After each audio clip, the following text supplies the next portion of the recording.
What's up, everyone? It's your girl, Praxis Descends, back with... did you see me trying to do a minor key version of my intro? It's not working. I really don't like it. Can you, like, circle back and just try again? Right. Hello. Welcome to the stream. What? I'm Praxis Descends, and I'm here to deliver... Well, actually, some pretty somber news. As you all know, a lot of stuff has been going on in the discourse of stuff, the discourse of stuff. For fuck's sake. Wizards of the Coast? Just in general. So, James, I've had this hair for a while. It has been growing out. I'm developing a sort of 90s frosted tips thing. Anyway, as you all know, or maybe you don't, in which case, hi everyone. We were intending to start today a new campaign, which was to be an adaptation of the popular D&D classic staple, Curse of Strahd.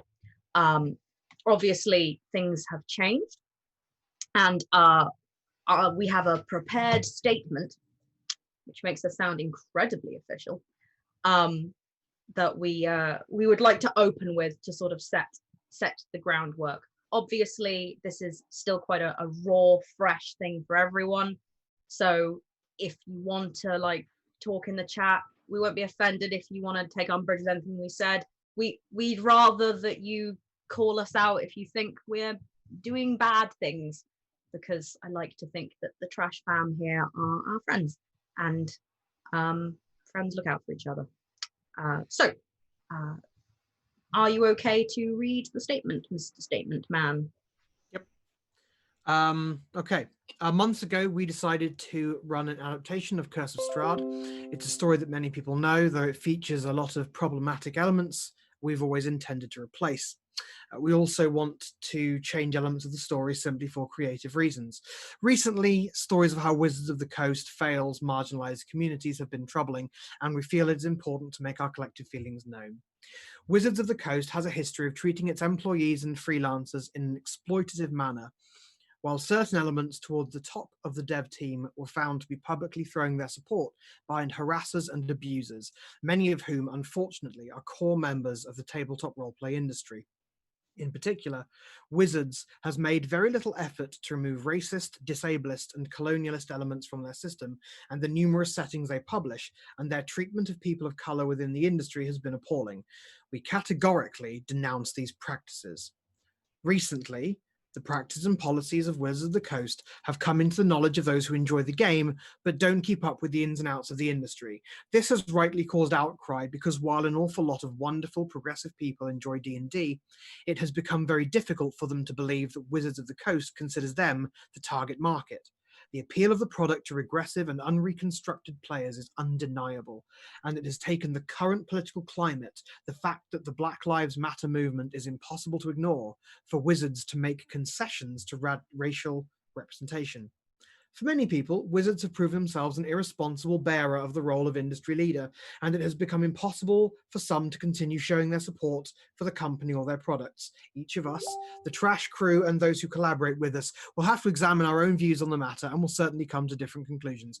As a channel collectively, we have decided not to proceed with this campaign. It may be that dramatic change needs to happen within Wizards of the Coast before D&D itself is no longer tarnished by the series of regressive, creative and corporate decisions that currently mar what is fundamentally a decent system. It may even be that things have gone too far, that D&D simply cannot be rescued from the negative parts of its legacy.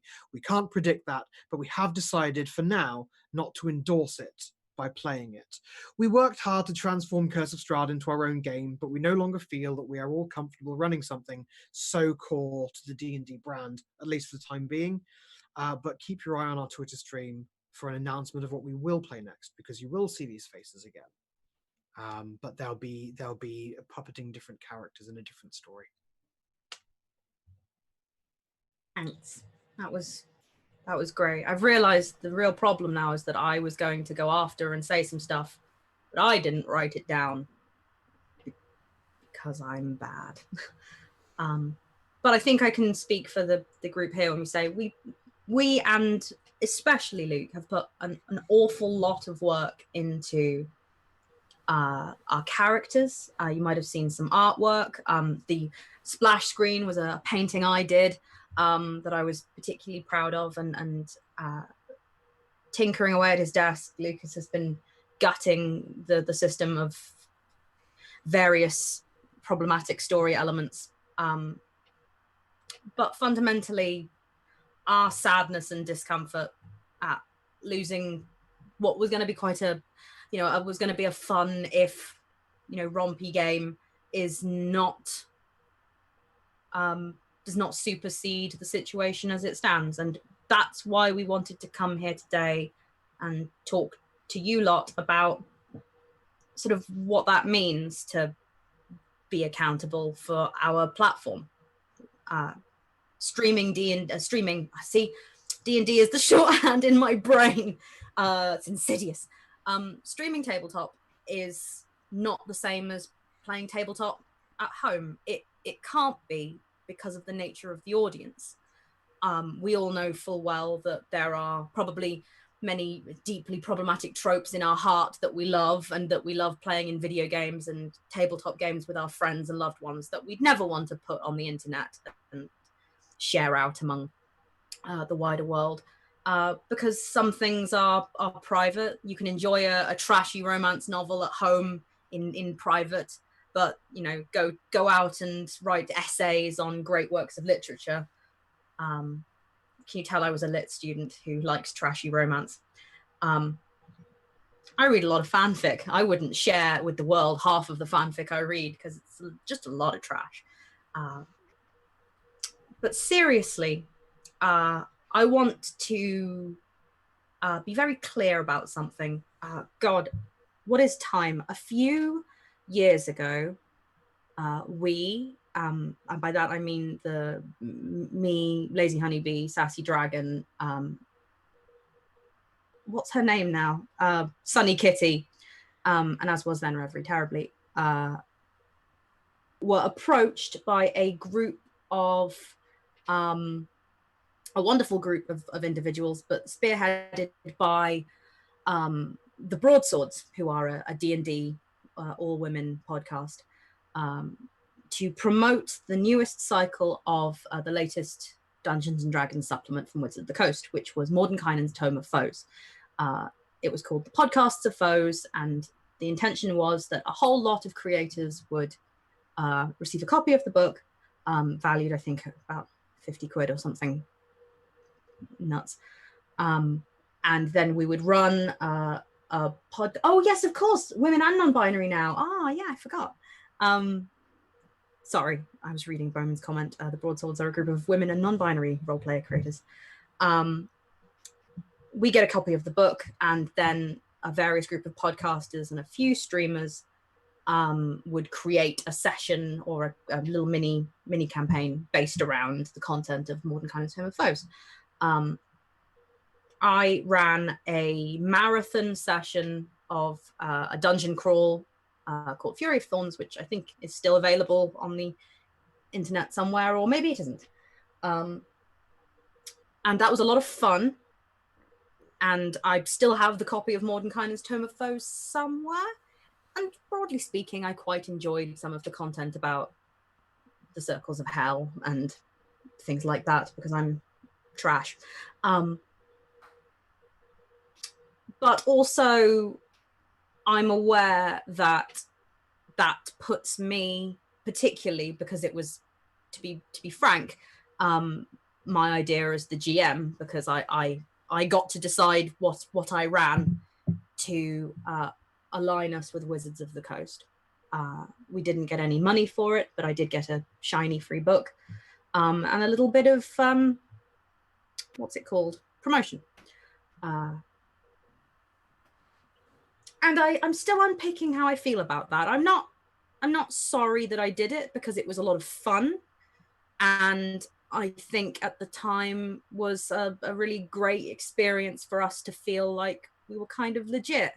And I'm aware that what that means is that Wizards can basically hand out free books and make people feel like they've been given something special. I won't lie, and maybe Bree can attest to this. I felt special.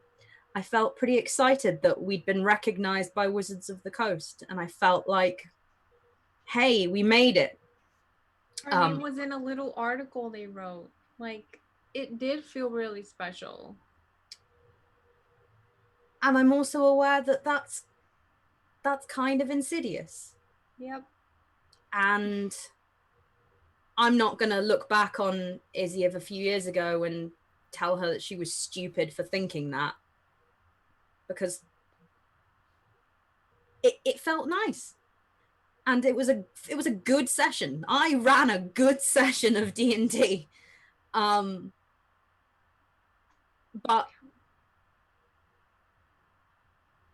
sorry. I think there are other ways that we can make ourselves feel special. And since then, the channel has grown just through making stellar content. Our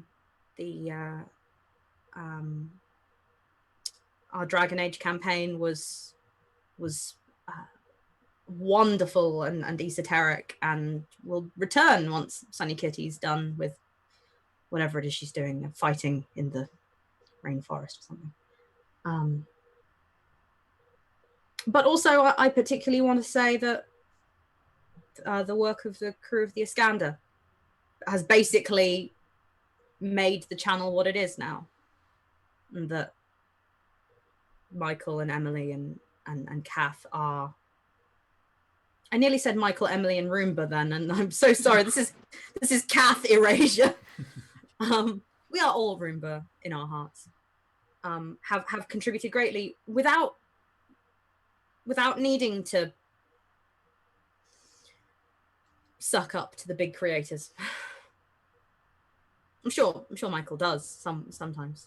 Just send Matt Mercer fan letters and fan art and signed photos. But thanks. And thanks to you, the extended trash fam, for still watching us all this time later. I realize that I've just kind of made a big run on thought, because I don't want to cry, and I feel like, don't play me off, I'm at the Oscars. Da, da, da, da, da, da, da. That's the music from The Godfather, so don't, you got played off. Yeah. So I guess I'm going to take a sip of coffee. It's not tea. What does this mean for us? This was to be our flagship stream, which again is sort of painful to let it go, but important.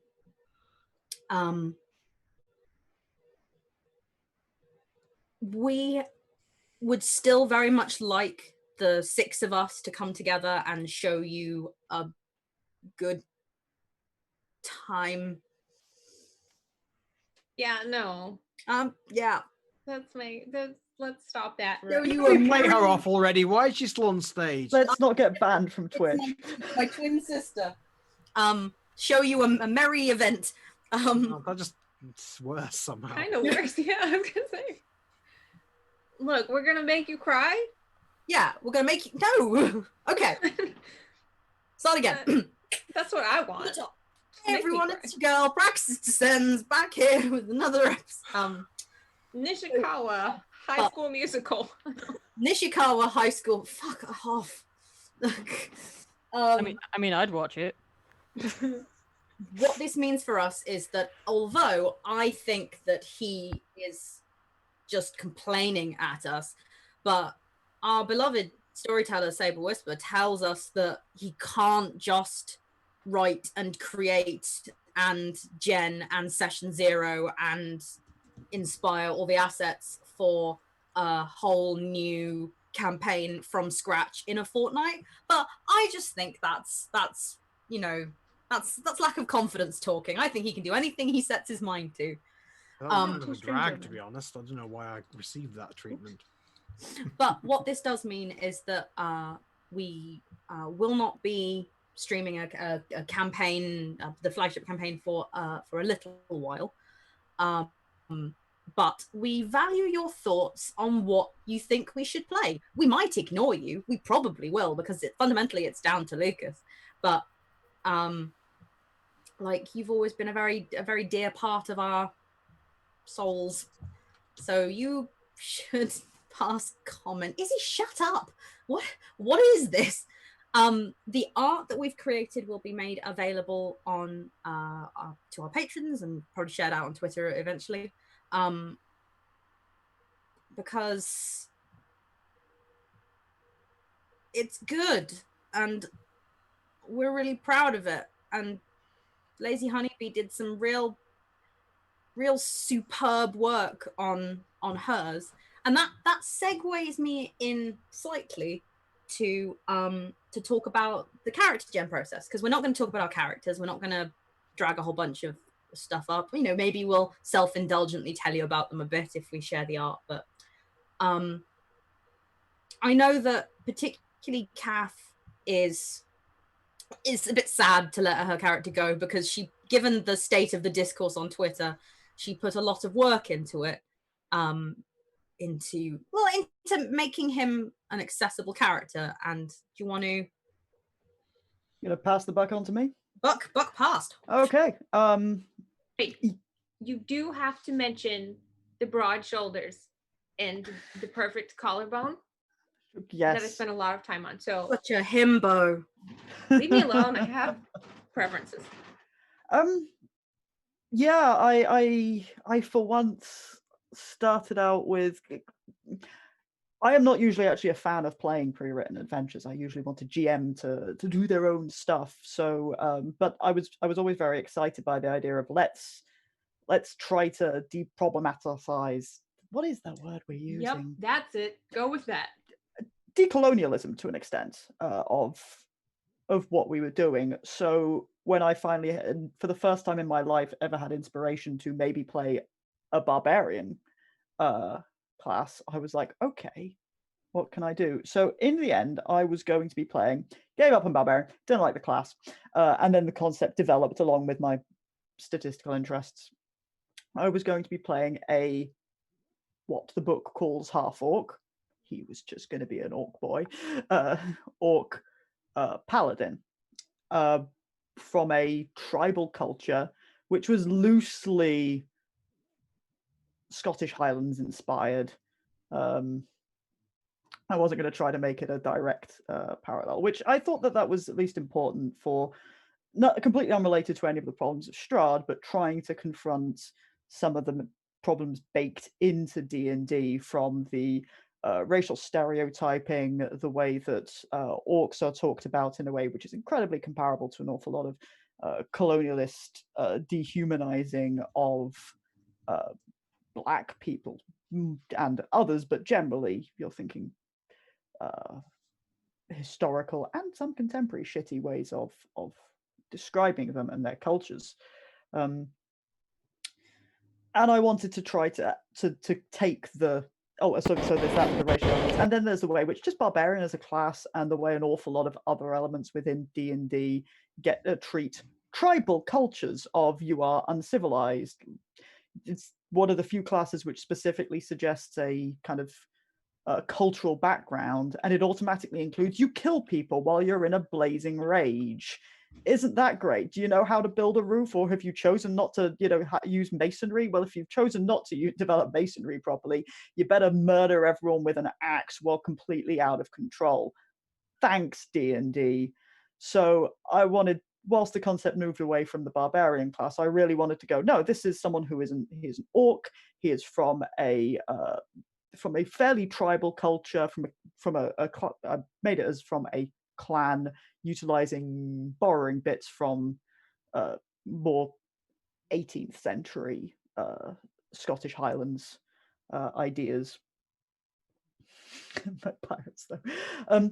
So that was what I wanted to do. And also, by the time of the idea of him as a paladin, I wanted to be playing a character who, yes, he is the son of one of the clan head in his lands up in the crags. I was going to completely carry on flipping off Forgotten Realms by the orcs are other clans that live up in the crags, and he cut his teeth in battle by the dwarves of Mirabar, who wanted to expand into the crags by to try to get more mining territory, with orcish clan warriors going, we live here. Fuck you and your colonialism. So I'm sad I'm not going to get to play him, but frankly, even as a bit of a mental exercise to try to think through these processes, why are they there, especially as someone who doesn't usually find much interest in games tribal stereotypes, I tend to find them not just problematic, I also just personally find them quite shallow and uninteresting, and I mean that from a much more subjective perspective. It's not usually my cup of tea. So I enjoyed, and I think I got a lot still out of that. I still think I got a lot out of approaching it, and also I'm still white as fuck, so that's still always a good thought exercise for me to examine, where are these stereotypes coming from, what do I think about them, what am I going to undo in my own head. And so I'll find some other way of crapping on racial stereotypes as perpetuated by D&D, even if it's just on my own time. So I'm going to miss Lachlan. He was going to be a good grumpy boy with a big sword and a lot of stabbing. And also, I was going to try to reconstruct one of the Forgotten Realms canon or gods, because some of them actually have interesting ideas if you tilt your head a bit and assume that it's not just about murder. Ilvanil, for anyone who gives a shit. So, I'm gonna miss Lachlan. He would have been a good, sweet paladin boy. No, he wouldn't have been sweet at all. But I think it's still important as a thing to have done. And I'm not sorry. And yeah, I'm not sorry. I'm sure I can get Kath to write up an essay about him to go with the art when we release it. Oh, I get to give my opinions more? I'd like it if we all wrote an essay, but based entirely around our thoughts. So Bree can write, she pretty, orc himbo. Oh, sorry, yes, I was going to say, and he had a very impressive jawline, fantastic hair, and great broad shoulders and collarbone. And I didn't. That decision was taken out of my hands by a hero, by a true American hero. It was truly a transatlantic business. But it's kind of leapfrogging off that. No, what Kath said, not the himbo stuff. I know that, like I said, we're not running D&D. We're not going to be running Curse of Strahd even. But given that there are still people that play D&D, which is legit, like, you know, it's a very popular system, and Curse of Strahd is still going to be floating around there, and other games that have similarly problematic undertones. Really lost control of my sentence there. Sable, I know that you had a couple of not supplements, what's the word I'm looking for? Extra doodly bits that people have written to even begin to improve D&D somewhat. Do you want to tell the kids at home about them? I don't know, really. I don't know that I feel I can. Okay. I don't think D&D can be fixed with third-party supplements. And I think I feel so salty about my game having been shit banned. I really don't want to tell people to go off and buy this and that thing that puts more money in the pockets of Wizards of the Coast, or encourages more people to play this system. But I respect people's attempts to do it. I respect anyone's creative endeavors. When I see someone on Twitter saying something like, guys, I'm going to be running a Fallout game in D&D, I go, fuck off. No, you're not. You can't run a post-apocalyptic survival game in Dungeons and Dragons. You can't run a gothic as fuck game where you're vampires secretly running a city in Dungeons and Dragons. You can't run a game where you're archaeologists who secretly awaken Niall Athertep in Dungeons and Dragons, or you can. I mean, I'm not your dad.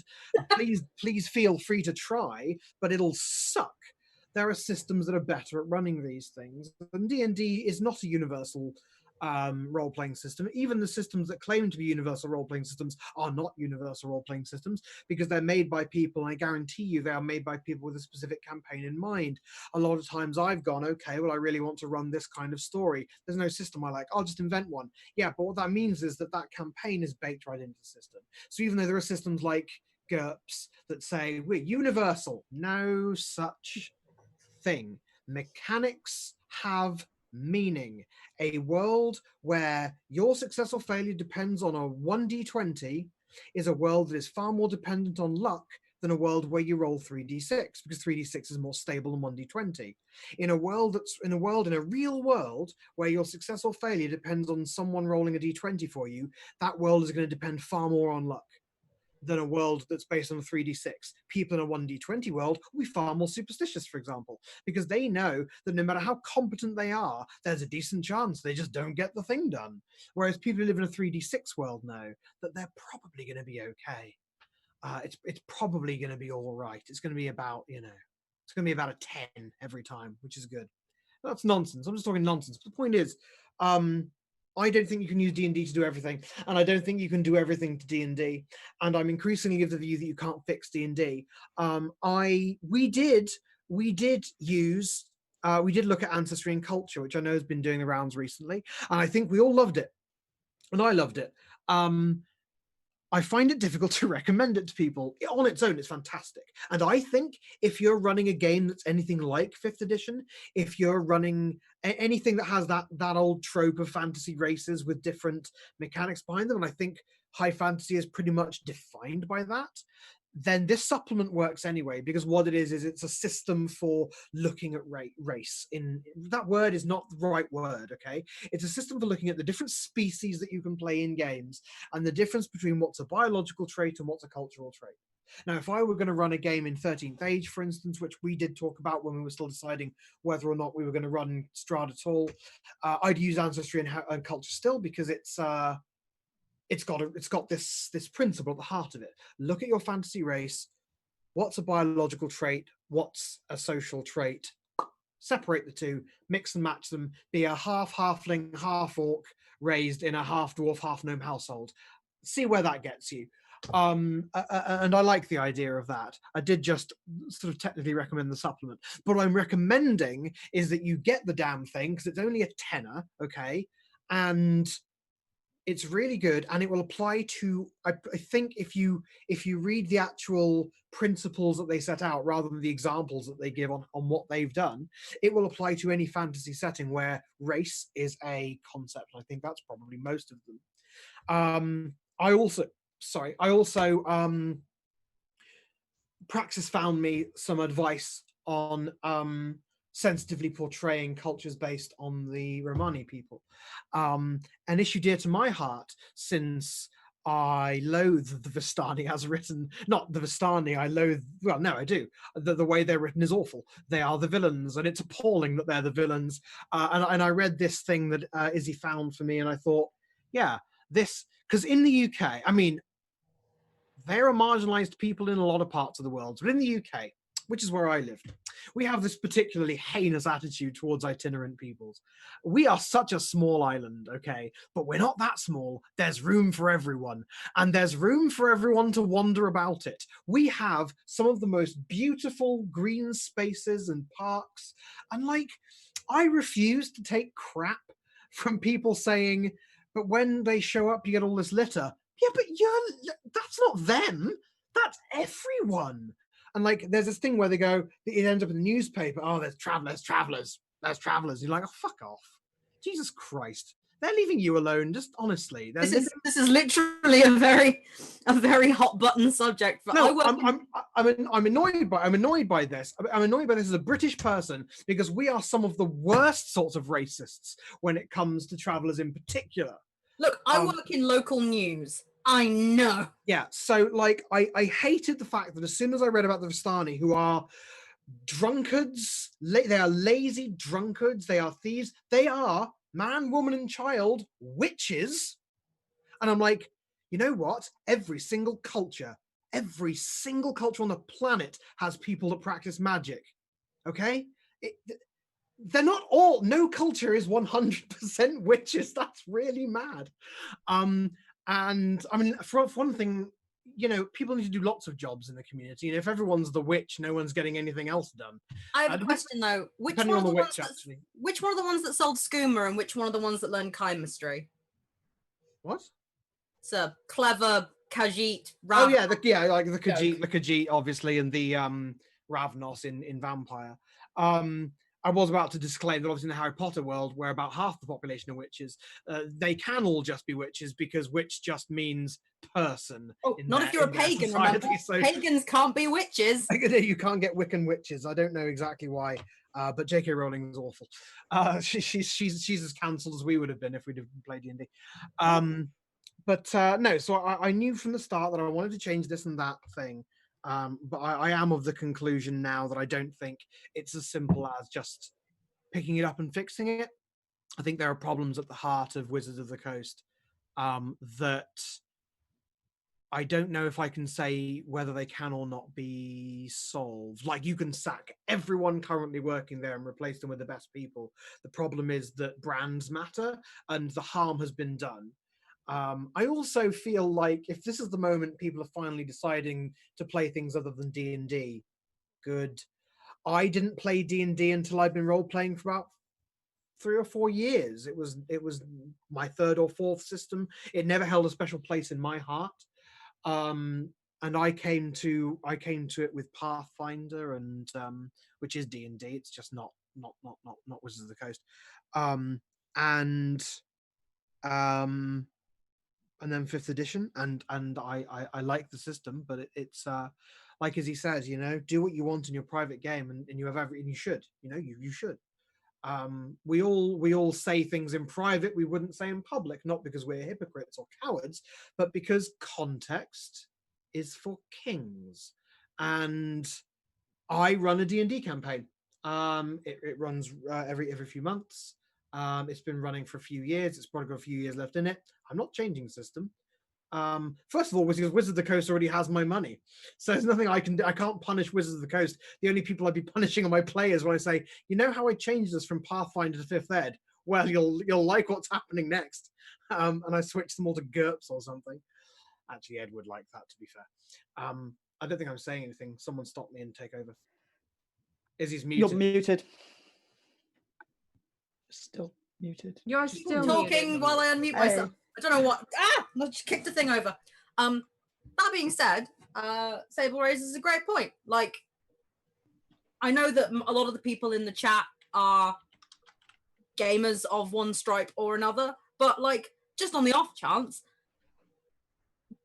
D&D is not the be all or end all. When we were initially discussing whether or not we might try and convert the game that we were going to run into a fantasy setting, which we decided was untenable for various reasons, we considered things like 13th Age, which is developed by a lot of people who worked on D&D 4th Ed, and then split off to go do their own stuff. Also run by Pelgrane Press, who at time of recording have been a pretty great company. A lot of woke policies, you know, a lot of good stuff about remote working before that became the thing that everyone needed to do. And they have a pretty robust equality and diversity policy that I respect enormously. So don't let me down, Pelgrane Press, because if you make this be some sort of hilarious lie I've told, I'll be very cross. There's also the various age systems, Fantasy Age, Modern Age, Dragon Age, which is not affiliated, I think, with 13th Age, which is delightful and confusing, and I hate it. As you know, we, the crew of the USS Iskander, extensively use Fate. Fate is my favorite sort of catch-all roleplay system. No, there is no system that you can run every game in, but I like Fate because that's who I am. I ran the first trash campaign, Voice of the Mountain, in Fate. There is also Wushu, which I love, but most people I meet don't. But I ran Nishikawa High School Mystery Club in Wushu, and it's great, particularly for streaming. It was so fun. Everyone should play that. And of course, since I can see the people who are in the chat, might I recommend a vast number of Powered by the Apocalypse games that are fun to play and to hack. And if you are interested in learning more about hacking, I suggest the popular podcast Stop Hack and Roll. I got you, James. I see you. But yeah, like Powered by the Apocalypse is great. You know, it's got all the things that fall under it: the original Powered by the Apocalypse, Monster Hearts, Mask New Generation, and of course Pasión de las Pasiones, which is a story very specifically for if you want to be in a Latin telenovela, which is great. Because you wouldn't run that in D&D, would you? So if you yeah, that's a long ramble, but if you're interested in trying games, like, I get it. Personally, I struggle to learn new systems. I'm not very good at it, and I need to sort of play it to learn it. And like, if my friends aren't playing it, then I'm not playing it, because I'm not going to go, hey, we should listen to this, we should play this, and like, I can't do it. So I have to have a bit of experience to get into it. So I know it can be really daunting if you have been playing a lot of D&D and you go, I don't want to change. This was me yesterday when I went, I don't want to have to change. It sucks. Why have Wizards of the Coast done this to me? I get it. I know how everyone's feeling. If it's a game that you love. But this is why I really value real play streams and podcasts, because I love watching people or listening to people play a system, because I kind of feel like I know it. I was confident enough to be working on my own masks setting based entirely on listening to Protein City Comics. By the way, plug, if you like the sound of my dulcet voice and that of Lazy Honeybee over there, then Outstanding Podcast is a Masks New Generation podcast in the Protein City setting, coming soon. Find us on Twitter. It's pretty exciting. I'm going to be in it and I'm great. But plug aside, if you want to watch, if you look up the systems you're interested in trying and see other people playing them, you'll get ideas for campaigns, you'll get a sense of what's going on. And then, like, if you haven't got a lot of time or money or inclination, invest in one. Get the Fate core book, get the I don't know, Powered by the Apocalypse. I think a lot of these books are like the core rule sets are either free or like they have their basic rule set that are available for free. Completely legitimately. So go out and try them out. Get one, get good at it, try it. Like, if I could just run one game for the rest of my life, I'd probably just run everything in Fate and I'd be happy. And that's great. I mean, it's not, but like I would do it, and that would be fine. So I know that I'm probably preaching to a lot of the converted already in the chat, but like, it's okay. It's genuinely okay to go, I love D&D and I don't want to have to change. You don't. If you want to run D&D at home, you can. But if you really feel you want to branch out and try new things, which is great and good and will help you, then go and try Fate. Thank you, Fate, for the sponsorship. No, although Fate, I would do the Fate of Foes stream just for you. You wouldn't even have to send me the book. I've already got it. I have asked them in the past. I'm just a not sim. to sponsor us. Just a fucking Fate sim. And I think is that all we had to say? May I jump in a little on the D&D front thing on Only systems? if you say nice things about Fate. This is a pro Fate stream. I mean, I've run a lot of Fate. I only get angry about when people say Fate's good for everything, because it's not. Go away, you're wrong. Hey, look, I put my caveat in that there's no system that's good for everything. No, I'm not talking to you. I'm talking to the world. But I use Fate a lot. I like Fate. I like Fate for what it's good at. I thought Fate was outstanding when Mike ran Avatar, The Last Airbender, using Fate, because I thought it was perfect for the Outstanding, coming soon, July 28th. It works really well for playing, for using, having a Star Wars game with a mixed party of Jedi and non-Jedi. It can be balanced. You can use Fate. I was going to say, like, D&D's not going to die. like, or certainly not anytime soon, and people are allowed to like D&D, and I think there probably is a space for someone somewhere, not us, going, yeah, we're gonna run D&D, we're gonna play the system, we're gonna take on all of these third-party things and anything good in there, and our homebrew which tries to decolonialize it and the stories. And I think that is something which someone could do with a lot of merit, because it is still, ownership of things is complicated, and there is also a lot of merit to kind of showing and demonstrating that you don't just have to toe the party line with all of its problematic elements. There are things which can be done to reclaim these things. I think, like, certainly our conclusion was, now is not the time for us to do that, because the situation is fluid and fuck them. But as you say, like, you're allowed to like D&D, and I think it is also important for, if you do like D&D, to fight for it, if that's the thing that you want to do and have the effort and energy to do. Yeah, put pressure. And sometimes putting the pressure is taking your money elsewhere. Sometimes the pressure is being a voice. There are all these different things. So yeah, I just wanted to, it's okay to fight for the things you love. Done. Yeah, and the only real thing I have to add is that we know that some of you, I can't even read the chat, but I know that some of you will be upset because you were expecting this campaign and you were looking forward to it, and trust us, we really were as well. But we just, the situation is so fresh, it hasn't even settled yet. We can't in good conscience do this, and the reason that we were late streaming is because we have been talking about this over and over, and through every loophole and through every iteration of thing we could possibly have come on and told you today.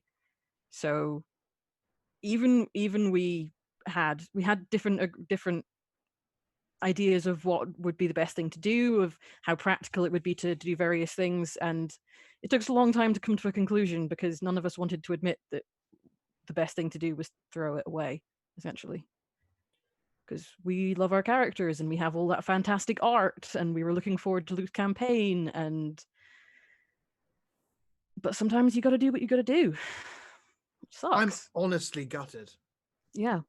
Like, I was just thinking a few minutes ago, I remade Strahd von Zarovich. I wasn't happy with the Strahd von Zarovich as presented, because he seems to be pretty much straightforwardly presented as kind of cool. He's not cool at all. He's awful. And I changed him, and I actually made him a different sort of person. I'm going to be cagey about it because one day I might give the character that I essentially built from scratch a different name and put him in something else. Because he is a character built from scratch, I kept nothing from his original backstory except the names, which I applied to characters of my own invention anyway. But I'm devastated not to be running this. And like, for me, I am grieving this thing because I proposed running this. I think I first started talking about running this about a year ago, and I invited these players who I'm still going to GM, but who I wanted to bring together for this story. And for me, it's I don't mind saying I was the last person to let go of it. Like, I don't think I fought for it in an undue or stubborn manner. But when Bethan was talking about finding the loopholes, finding the way to do it, I think I was towards the most persistent of us in trying to find a way to do that. I don't think I said anything that I don't mean, but the ultimate conclusion that I came to was we can't do this game where there are 6 people doing this game and one of us, at least one of us, and it would have been more than one of us, we're not comfortable doing it. And I hate giving up a thing that I've worked on, but I don't like my friends being uncomfortable, basically but that doesn't mean that just because it's the right thing to do doesn't mean it's the easy thing to do, and it doesn't mean that it's at all a thing I want to do. I'm devastated. I'm really annoyed about it. But the people I'm annoyed at are Wizards of the Coast for being the sorts of people that they are. And one of the things I said in the course of this was, well, they didn't invent Ravenloft, they didn't invent Strahd. They've taken this thing and they've repackaged it for their own publication, and that's still true. I mean, these are historical facts, regardless of their interpretation. They're still true. But I was persuaded in the end that that's not enough to make everyone comfortable. You can't, even if you file off the serial numbers. This was written by staff writers working for Wizards of the Coast, probably overworked, exploited staff writers, because we know how Wizards of the Coast do. But you know, filing off the serial numbers isn't quite enough. So I just I think what's important is a lot of you have been saying in the chat, like, bring these characters back. I think we all want to. And I think we all say, okay, but not now. Certainly for me, obviously I've been working on the game for longer than these characters existed, because we only did session 0, what, a month ago? Maybe, yeah, I think about a month ago. But for me, I got very attached to the characters very quickly. They are great characters, and I hope you get to meet them. They might be changed a little when you do, and they'll certainly be in a different story. But I've gotten very attached to them, and so I think we definitely don't want to throw everything away. I've done things to adapt Curse of Strahd into what would have been Beast of Ravenloft. Those adaptations are original to me. They're mine. And I can apply them to anything. I can take this man who I was going to call Strahd von Zarovich and call him anything, and I intend to at some point. It's not going to be the thing we announce in a few weeks' time. We're not going to be going, we found a way to tell another story about a plucky group of adventurers taking on a vampire overlord. I have so much emotional baggage about Curse of Strahd. I don't think I could. Plus, I would just use things from Curse of Strahd, and it would just be a paint job on Curse of Strahd anyway, which is expressly the thing we don't want to do. But like, you'll probably see these characters again, probably.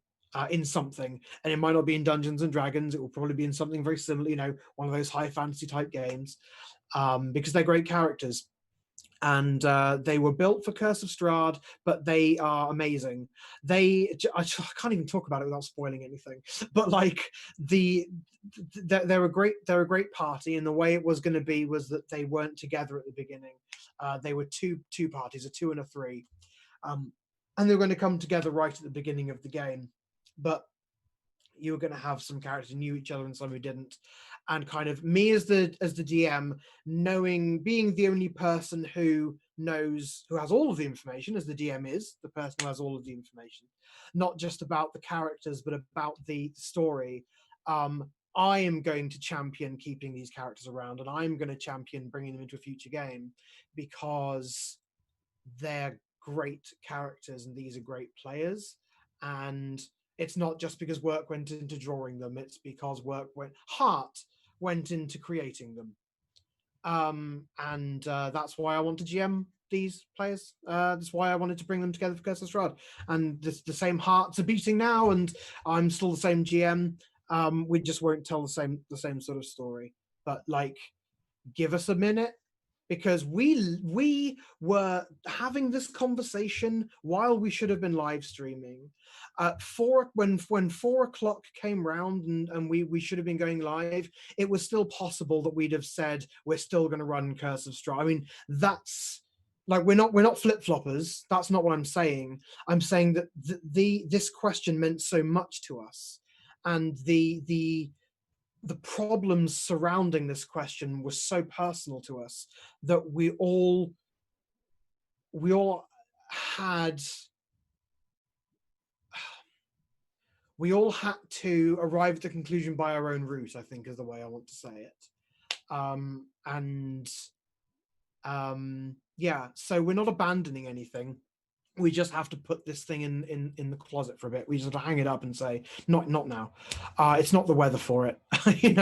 I've still got my Curse of Strahd, and I'm going to keep on reading it because I probably have a lot to say. And at some point, we'll probably do a stream where we just rant about all the terrible shit in Curse of Strahd and just take it down. But right now, Curse of Strahd is on one train platform, and I'm on the other going, Curse of Strahd, I'm sorry, I just couldn't do it. And it's so dramatic, but it's quite raw. And I don't know how these folks feel about their for now saying farewell to their characters, because it's a completely different question. A GM saying farewell to their it's not even my campaign. Obviously, I didn't write the campaign, but it's a different question. But yeah. We'll do our best to bring this combination of things in front of you at some point.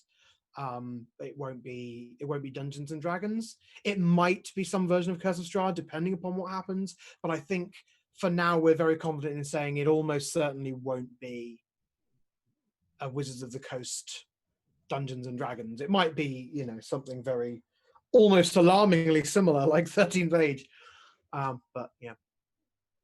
So stop me talking. I don't know why I keep going on like this, but I felt like saying. I just want to call out you saying, I don't know how the others feel, while most of us are sat here just being like, we're fine. It wouldn't be a trash stream unless one of us was cry. I know, I but almost did, but I stopped it because I have so much makeup on that it would just. I didn't put Instant eyeliner raccoon. on because I knew. But also, we really respect and trust our viewers, and I think it probably says a lot that when we were having these conversations, I think that we all knew that the core of the people who watch us were never going to be pissed off at us for doing this. Well, it seems like it's not suddenly. We've been talking about it for a while, but it looks like that. And I think we all knew they wouldn't be pissed off at us and that they'd be understanding. And we realized that the kinds of people who would be pissed off at us were probably the kind of people who would go, who cares about all this? Just play D&D. I just want to have a good time with my friends. And we're like, oh, actually, do you know what? Not everything is for everyone. And enough said, maybe. We can do both. We can have fun with our friends and not do that thing. So we've reached the crying portion of the stream. Hope you're all enjoying that. I think we've been going for nearly an hour and a half. Do we have anything else to say, or shall I begin the wrap up? The winter wrap up. I'm a whole sad. Yeah. I was really looking forward to this. I was just about holding it together until, Izzy's poor sad face. I have an amazing ability to make Bethan cry. I cry and then Bethan cries. It's a special trick. It's true. But yeah, no, it's never nice to lose characters or a campaign that you had your heart set on, particularly when it got right up to the wire. And there was a lot of fraughtness over it. And I think it's important that we talked. And I love this group, and I'm very excited to roleplay with you in the future. But that being said, this is the stage that I'd normally call out our patrons, but I'm not going to. I know that lots of you are in the chat and would be fine with it, but I am not comfortable applying our list of patrons to what has been quite a bold statement from us. And I know that if you support the Trash Crew, likely you support what we've said here today. And if you don't, then you're very welcome to not be our patrons anymore. But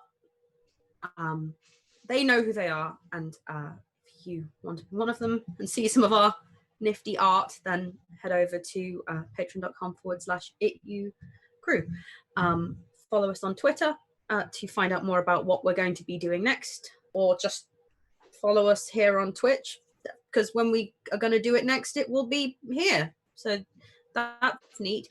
But I have some good news based on the situation as it stands. I'm sure many of you in the chat are fans. Yep, that was grammar. Are fans of the fantastic, magnificent, and very sexy show Star Trek Iskander, which is currently in the middle of, in the beginning middle of Down the Rabbit Hole, which is an arc being run by our very own Emily Room, who is not here but is great, or is Kath, who can say. And I have promised a one shot to a couple of players, one from the gang, another who is a relative stranger to the Trash channel. And seeing as we are not going to have Beast of Ravenloft or a Beast of Ravenloft subsidiary in a fortnight while we all go away and think about new games and Sable Whisper gets down to the writing mines.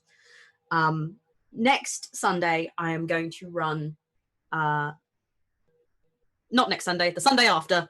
No, the Sunday that would have been Beast of Ravenloft. So the Sunday the 19th, I am going to run a Star Trek Iskander one-shot that will not be in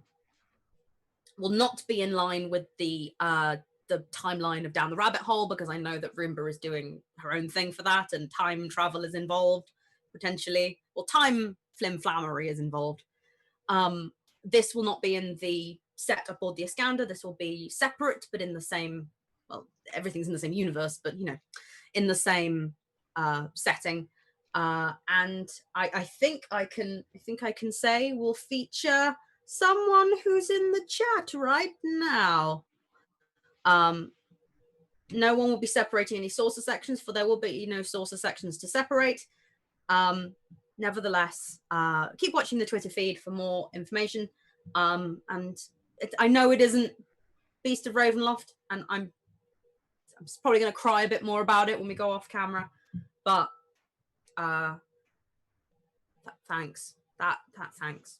That would be neat if you could come and see that, or come and see Star Trek Iskander Down the Rabbit Hole with time flimflammery and some of these same faces this Tuesday.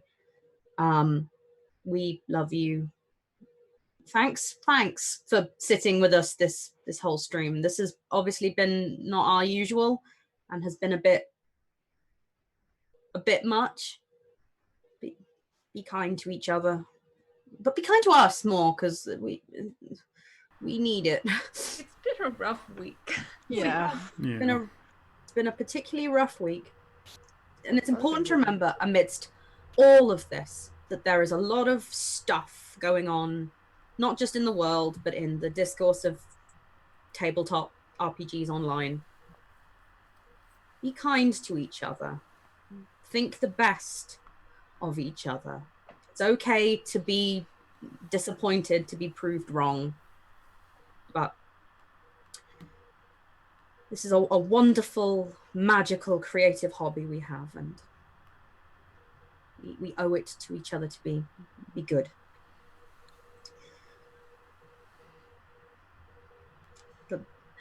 Love you. Okay, bye. Bye.